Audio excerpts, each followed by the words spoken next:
لا حول ولا قوة إلا بالله العلي العظيم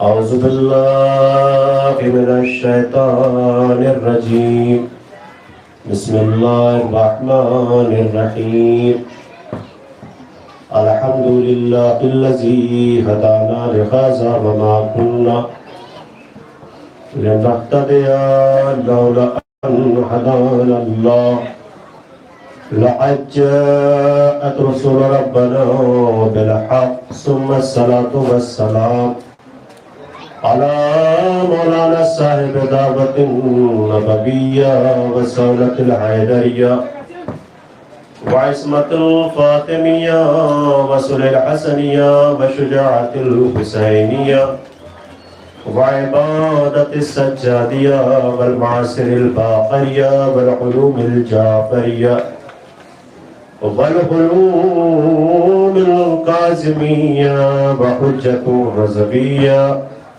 وجواد تقبية ونقابة نقبية وهيبة العسكرية وغيبة لاحية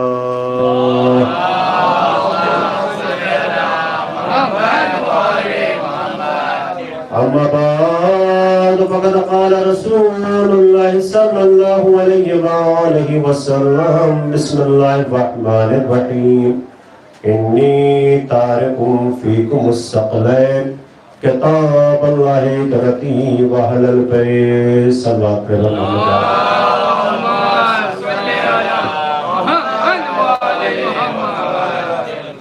بارے دیگر صلوات پڑھے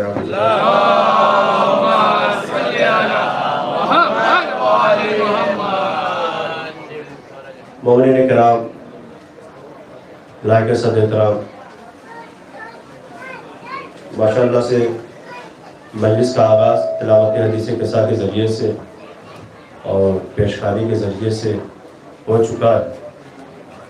بس میں آپ کی خدمت میں حاضر ہوا ہوں کہ جو تعارف ہے 18 بنی ہاشم کا وہ آپ کے سامنے بیان کر دیا جائے.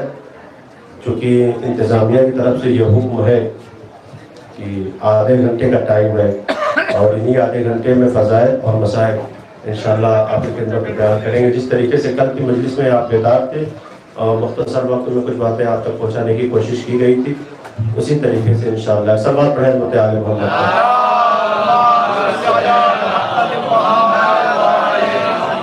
اس کو اونچا کر دیا بہتر.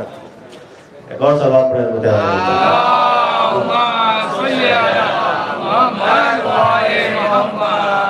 بہرحال متوجہ رہے. اللہ کے رسول کا ارشاد ہے انی تارکو فیکم الثقلین کتاب اللہ ادرتی واہل البیتی. میں تمہارے درمیان 2 غرا قدر چیزیں چھوڑ کر جا رہا ہوں. غرا قدر یعنی وزن دار، جس کے وزن کا اندازہ دنیا نہیں لگا سکتی ہے، جس کا وزن دنیا کا کوئی میزان، دنیا کا کوئی ترازو نہیں بتا سکتا ہے. ترازو ٹوٹ جائے گا، ہاتھ میں مل جائے گا، لیکن ان کے وزن کا اندازہ نہیں بتا سکتا ہے. اس لیے کہ قول رسول ہے انی تارک فیکم الثقلین کتاب اللہ ادرتی واہل البیت. میں تمہارے درمیان 2 غرا قدر چیزیں چھوڑ کے جا رہا ہوں. ایک اللہ کی کتاب جس کا نام قرآن ہے، جو تمہارے لیے ہدایت بن کر آیا ہے، جس سے تمہاری ہدایت ہوگی. دوسرے میرے اہل بیت، توجہ کیجئے گا، میرے اہل بیت جو میری اطاعت میں سے ہیں.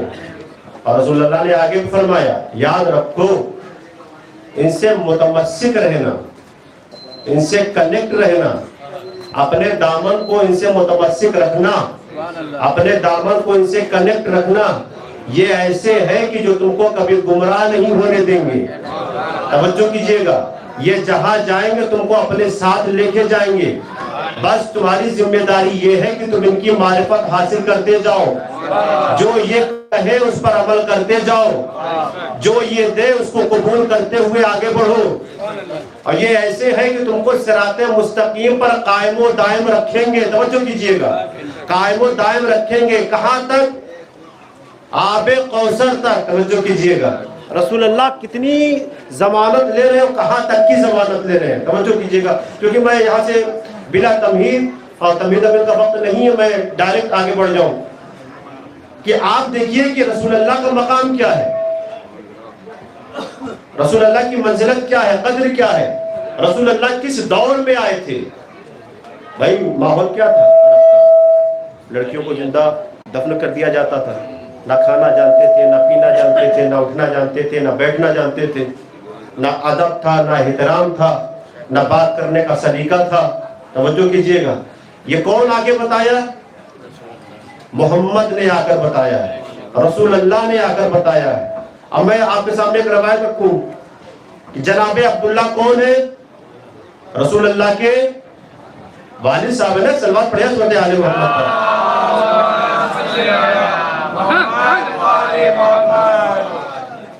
لیکن معاملہ کیا ہے؟ رسول اللہ کی ولادت کب ہوئی ہے؟ باپ کا سایہ پہلے ہی سے اڑ گیا ہے۔ توجہ کیجئے گا، رسول اللہ کی جب ولادت بسعادت ہوئی ہے اور رسول اللہ کی عمر جب 7 سے 8 سال ہوئی ہے، تب جا کے کس نے؟ جناب عبد المطلب، جو جناب رسول خدا کے دادا تھے، انہوں نے اپنے ساری اولاد کو، اپنے سارے بیٹوں کو بیٹھایا اور کہا کہ تم میں سے کون ہے کہ جو محمد کی ذمہ داری لے؟ توجہ کیجئے گا، جو محمد کی ذمہ داری لے، جو محمد کی پرورش کرے، جو محمد کو بچائے، کس سے؟ کافروں سے، مشرکوں سے، منافقوں سے۔ توجہ کیجئے گا، کوئی نہ کھڑا ہوا۔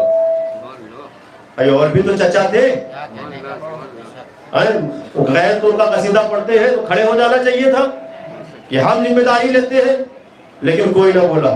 رسول اللہ نے کہا دادا آپ ان کو اختیار دے دیجئے، کہ ہو سکتا ہے کہ کوئی بولے، پھر بھی کوئی نہ بولا۔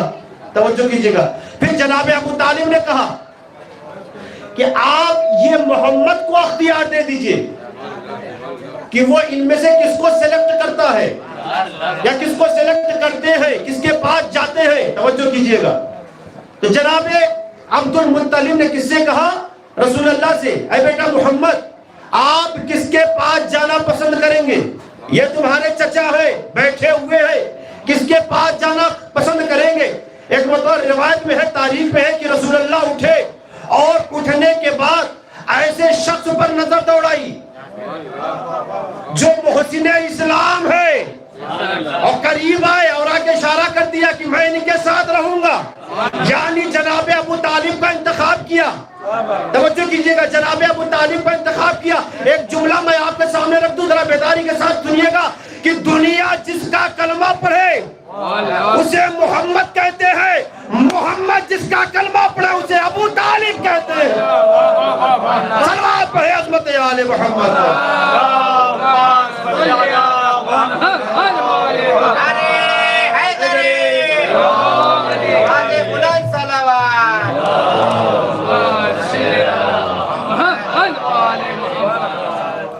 محسوس کیا آپ نے؟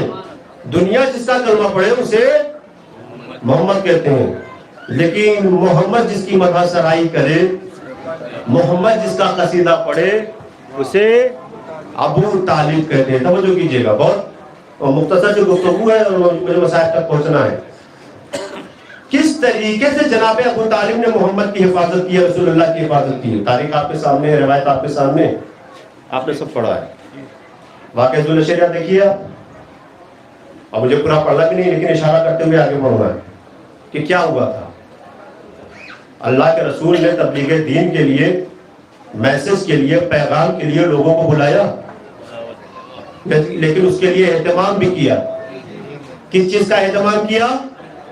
کھانے کا اہتمام کیا، یعنی رسول اللہ جانتے تھے کہ بنا اس کے یہ آئیں گے نہیں۔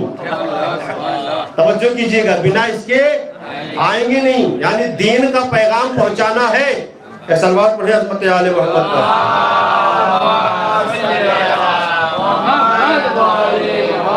ایک اور صلوات پڑھیں عظمت آل محمد پر۔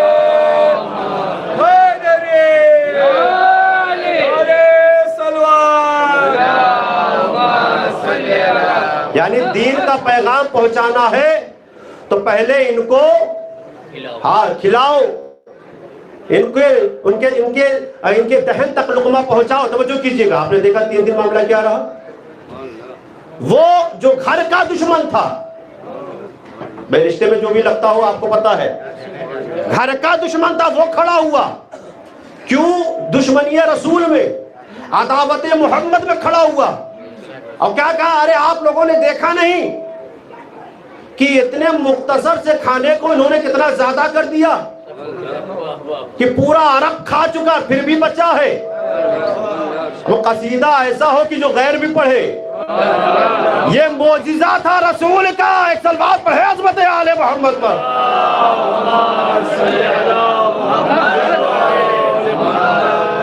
کہ کھلانے کے بعد بھی بچ گیا۔ توجہ کیجئے گا، اور کیا الزام لگایا اور کیسے بھڑکایا کہ تم نے دیکھا نہیں، تھوڑے سے کھانے کو زیادہ کر دیا ہے۔ ان کی باتوں میں مت آؤ ورنہ تم لوگ بھی پھٹک جاؤ گے، گمراہ ہو جاؤ گے، لہذا اپنے گھروں کو واپس چلے جاؤ۔ تو 2 دن تو یہ معاملہ چلا، لیکن تیسرے دن جو ہے معاملہ بدل گیا۔ تیسرے دن معاملہ بدل گیا۔ بھائی ہر دن ایک جیسا نہیں ہوتا ہے، جو گزر گیا وہ گزر گیا، لیکن جب جو پرزینٹ تھا وہ پرزینٹ ہی تھا۔ لیکن جب تیسرے دن اس نے اٹھنے کی کوشش کی تو تاریخ میں لکھا ایک شخصیت کھڑی ہوئی، محسن اسلام کھڑا ہوا، رسول اللہ کی حفاظت کرنے والا کھڑا ہوا، کل ایمان کا باپ کھڑا ہوا۔ توجہ کیجئے گا، اور کھڑے ہونے کے بعد ڈانٹا، اور ڈانٹنے کے بعد کہا خاموش ہو جا، اپنی جگہ بیٹھ جا۔ توجہ کیجئے گا، اپنی جگہ بیٹھ جا۔ ابھی کچھ اور اس کے آگے نہیں بولا، توجہ کیجئے گا، بیٹھ جا۔ اب پورا مجمع کس کو دیکھ رہا تھا؟ اس کو دیکھ رہا تھا، نام آپ کو پتا ہے، اس کو دیکھ رہا تھا۔ جب اس نے دیکھا کہ میری بے عزتی ہو گئی، بھرے مجمع میں مجھ کو شرمندہ کر دیا، مجھ کو رسوا کر دیا، اور اس کے بعد اپنے بھتیجے سے کہا جناب ابو طالب نے، یا سیدی، توجہ کیجئے گا، اے میرے سید و سردار، آپ کھڑے ہوئیے اور پیغام خدا کو پہنچائیے۔ اب جب تقریر شروع ہوئی رسول اللہ کی، چونکہ وہ تو پہلے ہی سے چڑھ گیا تھا کہ شرمندہ ہو گیا ہے، بے عزتی ہو گئی ہے چاروں طرف سے، اب اس نے اپنے دونوں ہاتھوں کی مٹھیوں کو بند کیا۔ توجہ کیجئے گا، دونوں ہاتھوں کی مٹھیوں کو بند کیا۔ بند کرنے کے بعد اس نے کہا کہ بے عزتی ہوئی ہے تو رسول کی بھی بے عزتی کروں گا۔ دونوں ہاتھوں کی مٹھیوں کو بند کرنے کے بعد رسول اللہ کی طرف بڑھا۔ یہ منظر جناب ابو طالب دیکھ رہے تھے، اور دیکھنے کے بعد باواز بلند نام لے کر کہا کہ وہی رک جا۔ توجہ کیجئے گا، وہی رک جا اور اپنے ہاتھوں کی مٹھیوں کو کھول دے، ورنہ میں ابو طالب تیرے دونوں ہاتھوں کو توڑ دوں گا۔ توجہ کیجئے گا، جناب ابو طالب نے کہا ہے پہلے، آیت آئی ہے بعد میں۔ کہاں بیٹھے ہیں آپ؟ سورہ پڑھئے نا، تبت یدا ابی لہب وتب۔ تو ماننا پڑے گا ابو طالب اس ذات کا نام ہے کہ جو سورہ آنے سے پہلے اس کی تلاوت کر دیتا۔ صلوات پڑھے عظمت آل محمد پر۔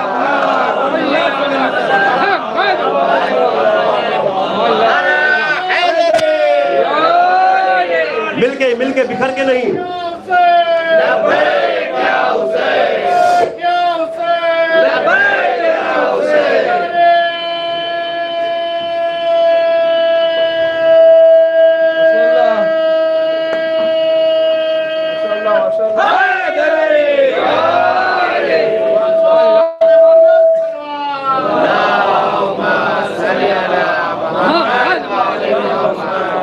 ماشاءاللہ، مولا آپ کو سلامت رکھے، اور اسی طریقے سے آپ کی سامنے کچھ دیر کے لیے بیدار رہے بس۔ تو کیا کہا؟ میں ابو طالب تمہارے ہاتھوں کو توڑ دوں گا۔ جناب ابو طالب نے کہا ہے پہلے، سورہ آیا ہے بعد میں، آیت آئی ہے بعد میں۔ کہاں پر؟ مکے میں۔ مکے کا ہی تو معاملہ ہے۔ کیا ہے؟ تبت یدا ابی لہب، ٹوٹ جائے ابو لہب کے ہاتھ۔ تو دیکھیں، جب یہاں تک بات آ گئی تو میں عرض کر دوں، ٹوٹ جائے ابو لہب کے ہاتھ۔ بھائی ان کی یہاں بھی کتابوں میں لکھا ہے، اپنے یہاں تو ہے ہی ہے، سب ایکسپٹ کرتے ہیں کہ ہاں یہ سورہ آیا ہے، اور ہاتھ ٹوٹنے کی گزارش جو سورے میں ہے کس کے لیے ہے؟ اس کے لیے کیوں؟ دشمن محمد ہے، دشمن خدا ہے۔